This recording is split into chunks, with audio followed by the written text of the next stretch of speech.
आदिनाथ भगवान के विषय में एक चीज कहना चाहता हूं। आदिनाथ भगवान आचार्य गुरुदेव को सबसे प्रिय तीर्थंकर थे, बड़े बाबा। क्योंकि आचार्य श्री की हमने सबसे ज्यादा श्रद्धा देखी तो कुंडलपुर के बड़े बाबा के प्रति देखी।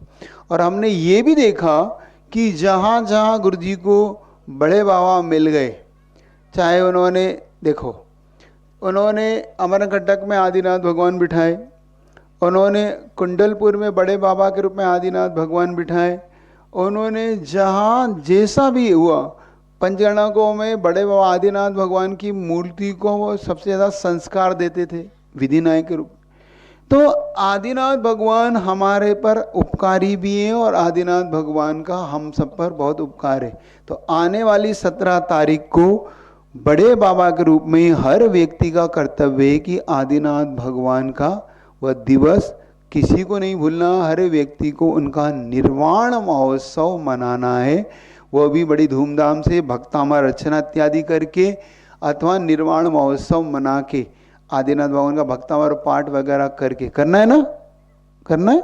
हाँ, तो ये काम आपको एक काम कर। अब दूसरा एक और चीज आपको याद रखना है कि आचार्य भगवान की जो 27 तारीख आ रही है, वह पूरे भारत में जो जो पूज्य गुरुदेव के प्रति अपनी आस्था श्रद्धा और जो भी दिगंबरती श्रमण संस्कृति पर अपनी आस्था रखता है, वो परम उपकारी आचार्य भगवंत विद्यासागर जी महाराज, जिन्होंने अपनी साधना से इस पूरे भारत को श्रमण संस्कृति को उन्नत बनाया, जिनके नाम से आज साधु पहचाने जाते हैं, जिनको देखकर मुनियों पर लोगों की आस्था हुई है, ऐसे पूज्य गुरुदेव की आने वाली 27 तारीख को समाधि दिवस धूमधाम से मनाना है, पूरे आस्था के साथ। सुबह प्रभात फेरी, मंत्र, ध्वजारोहण, फिर आचार्य श्री का 36 विधान और आचार्य श्री के प्रति अपनी श्रद्धा और उनके बताए हुए कोई ना कोई एक कार्य को हाथ में लेके सबको पूरा करना है। तभी हम आचार्य श्री के सही शिष्य कहलाएंगे, सही भक्त कहलाएंगे, सही आस्था रखने वाले कहलाएंगे। तो ये कार्य हमको सबको, पूरे भारत के हर लोगों को आचार्य गुरुदेव विद्यासागर जी के नाम से हर व्यक्ति को कोई ना कोई कार्य हाथ में अपने आचार्य भगवान के नाम से कोई ऐसा कार्य करना है जो अपने जैनत्व और आचार्य भगवान की कीर्ति और उनकी यश कीर्ति के अनुसार हो। समझ रहे हो कि नहीं? हाँ, ऐसा नहीं कि सिर्फ नारे नहीं लगाना है, हमें उनके नाम से कुछ ऐसा समाज में लाना है जिससे कि हम कह सके कि आचार्य भगवान हमारे हृदय के विषय हैं, शब्दों के विषय नहीं है। मात्र उन्होंने हमें शब्दों से नहीं सिखाया, उन्होंने हमें चर्या से सिखाया है। वो जीवंत समयसार, जीवंत मूलाचार हैं।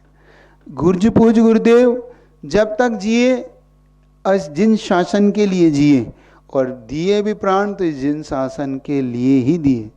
आचार्य भगवान ने कभी अपना निजी कभी भी कोई ऐसा कार्य अपने लिए नहीं किया। ये तो वो पुण्य भाग्यशाली जीव थे जिन्होंने आचार्य भगवान के हर कार्य में अपना कुछ संयोग या अपना कुछ लगा लिया। सही बता रहा हूँ? नहीं तो बहुत से लोग हैं जो गुरु जी के पास तड़प के रह गए, उन्हें अवसर नहीं मिले। तो महतपुर की समाज अब इस बात की तैयारी करे, अपने एक तो पहला तो अपने बड़े बाबा की तैयारी करे। करोगे कि नहीं? हाँ, तो एक मन बनाया है कि यहाँ पर भक्तांबर दीप अर्चना जो सबसे ज़्यादा ऊर्जावान और सबसे ज़्यादा पॉजिटिव ऊर्जा का स्रोत है, हमने जहाँ जहाँ इस दीप अर्चना को कराया वहाँ वहाँ हमने पाया वहाँ की ऊर्जा, वहाँ के आसपास इतनी ज़्यादा डेवलप हो गई कि वहाँ लोगों ने अपने जीवन को परिवर्तन कर लिया। तो कम से कम अभी महतपुर में भी हुई थी, उससे पहले हम लोगों ने सांगली, इक्छल करंजी, हर जगह लोगों को, और ये बड़ी अच्छी प्रेरणा है। और आपको तो इतने भाग्यवान हो कि आपके तो मूल नायक ही आदिनाथ भगवान है ना, जिनको लेके आप हमेशा श्रद्धावान बने। तो कितने लोग चाहते हैं अपने परिवार सहित, हम चाहते हैं कि जब 17 तारीख की शाम को यहाँ पर संगीत के साथ पूरे इसी पंडाल को थोड़ा बड़ा करके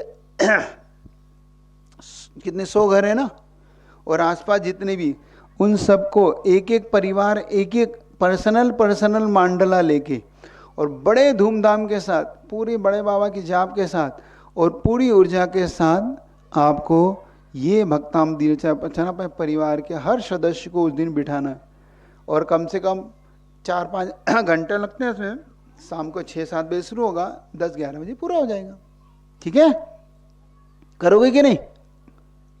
फिर अपने आदिनाथ भगवान की आरती करना रात में, शाम को जाकर, बहुत अच्छा लगेगा। एक बार करके देखो।